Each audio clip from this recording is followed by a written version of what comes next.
Hey guys, Marsing here bringing you a Dragon Ball Z Dokkan Battle video, and so today we are going to be taking a look at the Int LR Fusion Zamasu with his EZA against the new hardest event in the game, the Rose and Zamasu from the GDC Special Battle. Now, straight off the bat, I will say with this guy, we know that he's not a slot 1 unit, so even just setting up for this video has been an absolute nightmare. The number of times I've had to jump into the event and then just immediately quit out because Zamasu will be like on the first rotation in slot 1 and then he's the one that gets locked. And I did actually test like just to see what would happen just from one normal attack from Int Rose in slot 1. He took like 980k. So obviously he's a unit that just cannot go in slot 1. We talked about this a little bit when I did his initial showcase, but he is a character that really is not going to be particularly good against like AoE bosses, rotation locking bosses, and this boss is both of those things. So I'm not sure how well this is going to go. This potentially is just going to be a video of like a bunch of clips with no real like full run, because I really don't know how well this is going to go. The big problem with the Rose team at the moment is the distinct lack of slot 1 units. And in Zamasu obviously not being one doesn't really help. So like we basically need to have STR Rose ideally as our slot 1 unit like every turn. But of course with the way locking works, like on turn 1 we can put Rose in slot 1, but then on turn 3 he's going to start the turn in slot 2. So if he gets locked, or whoever the other unit that is in slot 1 gets locked, then that's it. Like so it's actually very, very tricky like with this team specifically. We tried it out with like the clone team a couple of times on stream as well. Like this event is just very punishing for any units that are not good against locking and AoEs, because that combo is pretty horrible, right? Like we got lucky on this turn where the AoE is in this middle slot, whereas if it was the first attack of the turn, then obviously we could be in some serious trouble. But you can see here, Fusion Zamasu, at least he's tanking the normals here for double-digit damage, which is at least what we would expect from difficult content, right? For brand new, like, LR EZAs, right, to at least be able to tank normal attacks. Now, annoyingly, AGL Rose dodged the AoE, so he hasn't built up any damage reduction here yet. He did get the 3rd super though, so he's going to build up some decent defense. Very much need the Int Rose to not immediately super in slot 3. And then he dodged again. Yeah, that's pretty bad. Now he did get hit twice though, so he does have the full damage reduction here. So how much does he actually take? Nice, yeah, he takes double-digit damage. As long as he gets those attacks in first, and obviously Int Zamasu is similar, right? As long as he gets the attacks in first, to get the defense and everything, then it's not so bad. Like getting hit a couple of times, man, the clones thing with the specific key is so annoying when it's like there's some tech orbs right there, but the int orbs will give me more key, so I want those. It's like, bruh.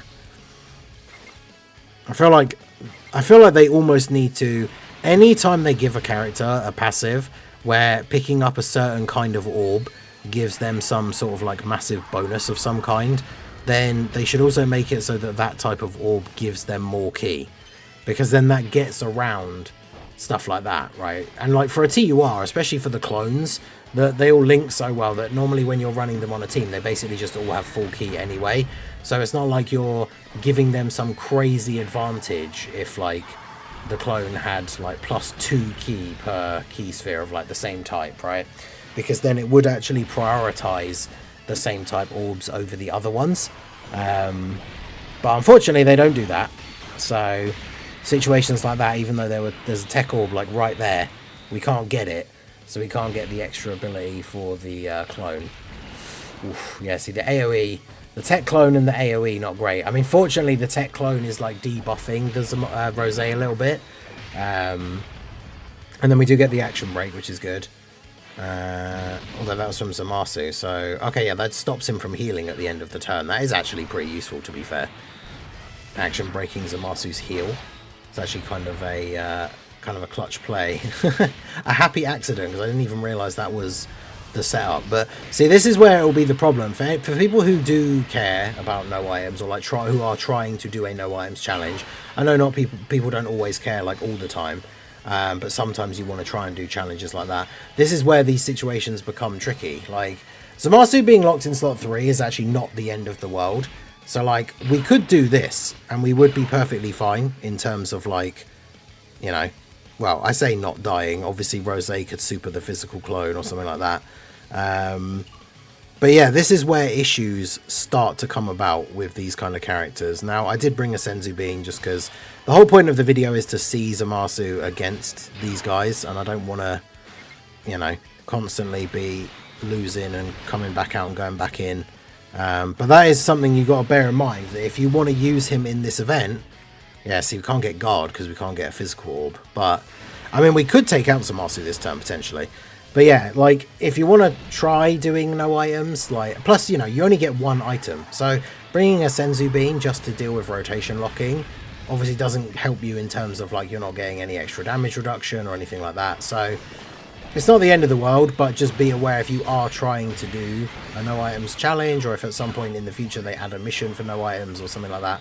Like, units like this are always going to be really tricky to run, because, especially like if we'd left him locked in slot 3, that means that he gets floated off.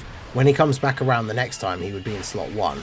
Now, to be fair, by then, I guess we're going to kill Zamasu now, so Zamasu would be dead, so now we don't have to worry about rotation locking, so it wouldn't be too bad. But yeah, I mean, Fusion Zamasu doing pretty well here in terms of doing some damage. Then we tank the normals. Is he going to get supered? He is, after getting hit twice.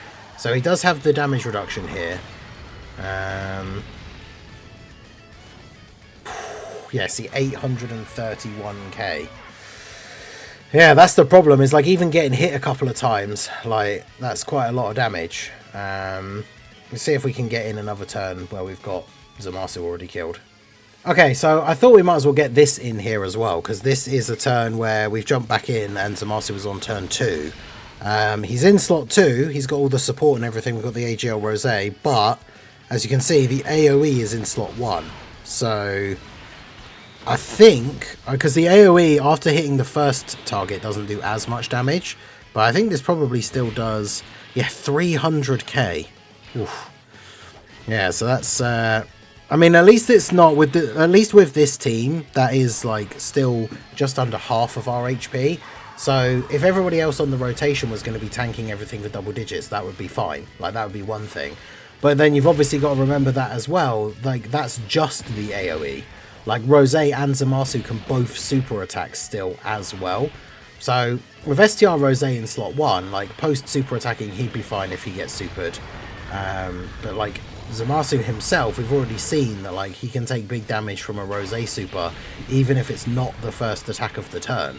So now that we've lost a decent chunk of HP just from that AoE, then obviously there's the potential that someone's going to super in Zamasu in the middle or the AGL Rosé at the end, and then we just take more than enough down, because we've only got 400k left. So that's the thing, even if somebody tanks Zamasu or Rosé super for like 500k, normally we would say that that was pretty good tanking because of how much damage that super does, which, I mean, it still is, but in this situation, obviously it means that we die because our HP is so low. So how much do we take from this with type advantage? Okay, we take double digits from the tech Zamasu, that's good. But of course, Int Rosé still not having supered here means that he could very much super AGL Rosé, and there's only one attack. So we know Rosé can tank the super from the enemy Rosé if he gets hit a couple of times first, but he dodged the AoE. Yeah, so now he's going to get supered. So unless he dodges this, which he did not, 662, which again, if we were on full health, we would have survived. So if Fusion Zamasu could tank the AoE, like, we would still live that turn, but obviously AoEs are a huge problem for him. Okay, so we got another interesting setup here where Zamasu is on turn 1 in slot 1, but there are no attacks straight away. So I do kind of want to see how this one plays out as well. I know I said at the end of the first clip we'd jump into like a clip where Zamasu was already dead, but we do keep getting some more slightly interesting situations that we can put this guy in and see how he does. Now remember, the big thing for this turn is that the STR Zamasu Goku, he does have some extra links that we don't often get with the Rose, like Godly Power, but he doesn't have big bad bosses. So that is a big thing here, even though Zamasu obviously gets a lot of defense by doing a bunch of his additional super attacks. We don't have big bad bosses here, which obviously gives a huge amount of extra stats as well. But there's the hidden potential super. So we've got the full quad super turn for Zamasu. So he massively raised his defense 3 times here. And then, yeah, we tank the normals. So now we basically have the full like damage reduction here. Takes 160k. Rose takes single digit. Damn, that's good. I actually didn't realise that AGL Rose would just tank the AoE like that without attacking. That's pretty good. The only problem is, of course, no super at all in slot 1 means that these guys are potentially in trouble at the end here. I mean, we know, again, AGL Rose, if he gets hit like at least 1 normal attack again first at the end there, we know he'll be okay. But yeah, Tech Zamasu's going to super Zamasu Goku. This could be GG. Yeah, 800k. Oof. I mean, Zamasu does relatively okay, but as we've seen, it's like the AoEs are the big issue. We'll still see if we can get to the point where Zamasu's dead. Okay, so we're finally back to a point where we are going to be able to take out Zamasu this turn. This has taken multiple more attempts to even get back through to this phase, so I think it's very clear that whilst Zamasu can be okay in this event, it's just very, very difficult. You have to jump through quite a lot of hoops to get him into the right scenario. I've already used both of the Senzu Beans already just to fix the rotations and stuff to actually be able to get to this point.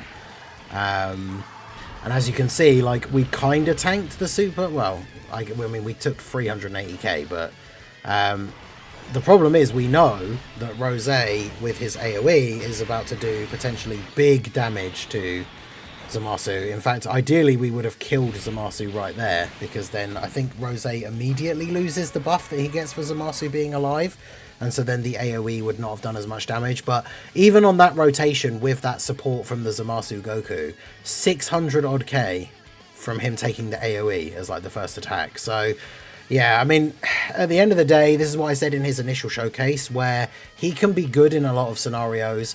After supering, he's going to be tanking normals from all the bosses pretty much. If he takes a couple of hits first, he could tank a super, but he's not going to be good against AoEs, and he's not going to tank supers from the hardest hitting bosses in the game. And I think this, as we've seen from these clips, I think we're just going to wrap it up here.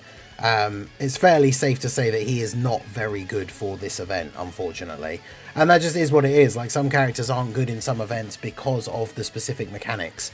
But yeah, the Rose team is already kind of hard to use in this event, because really we need another like really good slot 1 unit. The team really only has the STR Roses and then like potentially the AGL clone. And locking is always going to be a problem with stuff like that. So yeah, let me know what you guys think of Infusion Zamasu. I do still think he's a decent EZA. I think he's maybe overhated from when people saw his details drop, but he just isn't good in this new event, which is unfortunate, because ideally we would want the new characters coming out or getting EZAs in a big celebration like this to be good in the hardest fight. Although I guess, you know, maybe the Omega event like that we get in part 2, like the global, because obviously this is the global Dokkan campaign special battle, there will be an Omega stage. Like, maybe he's tech and doesn't have AoEs, and like Zamasu's really good in that event, who knows. But I guess we'll have to wait and see. So let me know your guys' thoughts on Fusion Zamasu down below in the comment section. So that is going to be it for the video, guys. This has been the Master Ningen. Smash that like button, subscribe to the channel if you are new, check out the links down below, and I will see you all again soon. Have a good one.